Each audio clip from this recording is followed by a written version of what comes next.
Hey everyone, today I'm going to be talking about the importance of Punish Game. The reason I'm talking about this today is recently I've been getting a lot of questions asking a lot of different things about Punish, so I thought I'd kind of compile it all together and explain a few different concepts. A few different concepts I want to go over is what falls under the umbrella of Punish Game, different types of Punish Game that concept I've made up for myself, and I want to see if that can help other people to improve.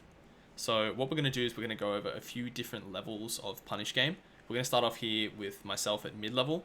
We're going to see a lower level Punish Game, which will be mid-level Australia, I want to say. And then we're going to go to a higher level, which includes professional play with Leffen. So we're going to start here.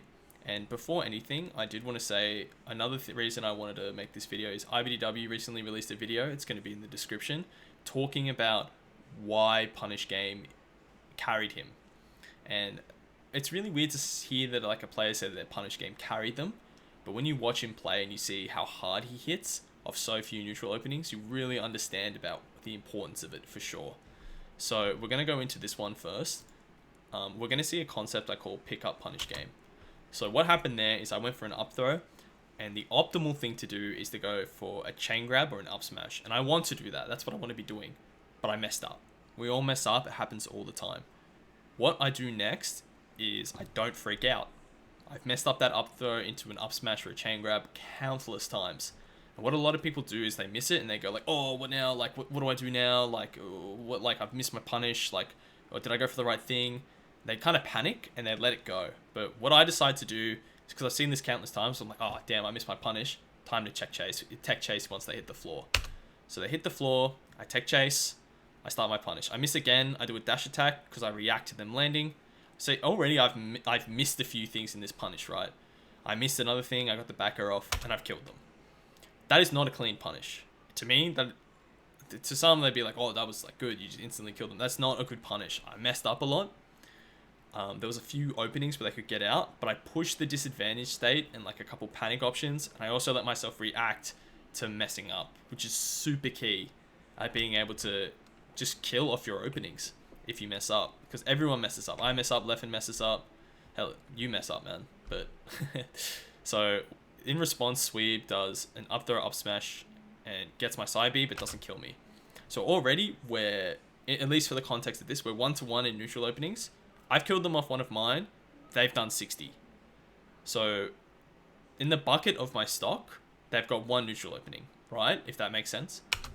So it took me one to get theirs.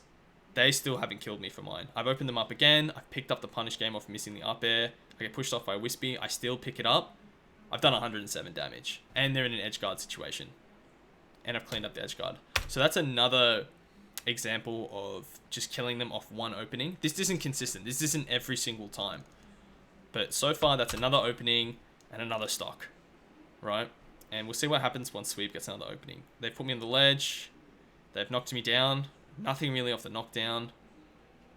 Yeah, and they're just kind of getting another knockdown. There's just situations where they've opened me up, but nothing really happens from it. So that was a few knockdowns there, and I'm only on 87% now. Nothing really was done. I was in disadvantage a few times, but nothing was really pushed. So that's like very clear. Like if you ever wonder like, oh, I feel like if you check your Slippy replays, we'll notice when you're playing better players that you actually might have similar neutral openings. Like maybe a 3-4 variance their favor, but in games where you're getting 4 stocked or 3 stocked, like the neutral openings are really similar. So this is kind of me trying to break down as to why. It's just the strength of the Punish Game as a whole.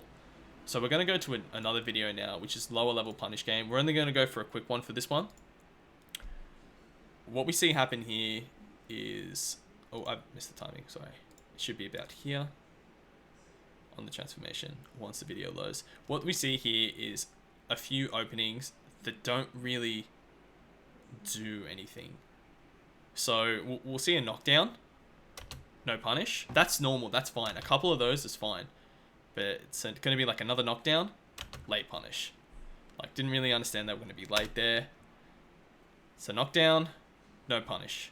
Knockdown, no punish. Like no punish. Knockdown, no pun. Like you see, like I could go on. You know what I mean? This is extremely common in mid-level Australian play. Like, I know this is a bar tournament and all of that, but like this is a lot of the time like the base level of mid-level Australian play. I know it's a bit harsh, but it really is obvious and blatant when you go back and watch the VODs that the mid-level players don't really hit anywhere near as hard as the higher level ones do. They may be getting the same openings. We saw like what 5, 6 neutral openings there, but nothing was really done with it from either side. Like even if you keep playing here, this is going to be a missed one. Yeah, exactly. Like you can just tell. So it's like, imagine if all of those were a stock.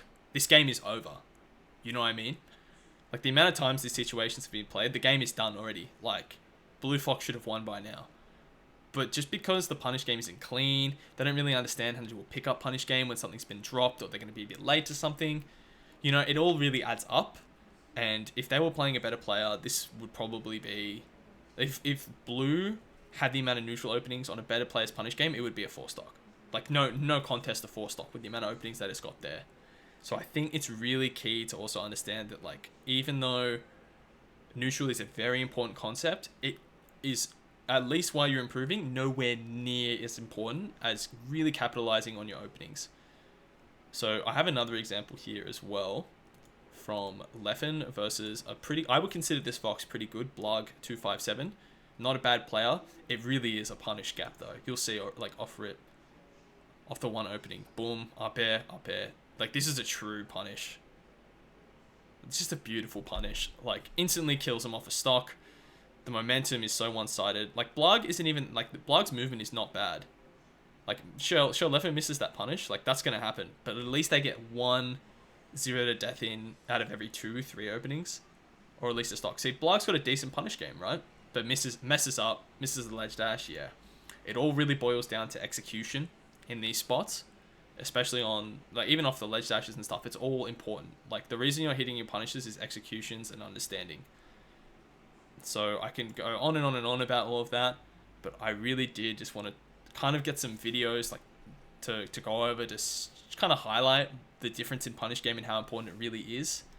I will be making a few videos going over, like, better punish game for Fox, maybe some other characters, but Fox obviously being my main is what I'm going to focus on.